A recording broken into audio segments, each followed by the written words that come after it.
If your Roomba is displaying a red light, there are a couple of possible reasons for this issue. The batteries may be too low, or the bin could be full.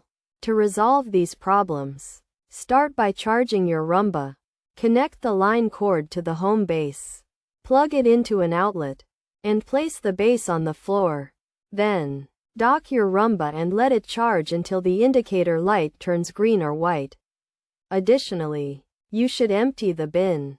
To do this, switch off your Roomba and locate the bin release button, which is marked with a bin icon. Press this button to detach the bin.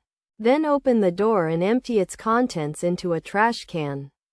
Next, remove the filter from the left side of the bin and gently shake off any dirt. Avoid using water.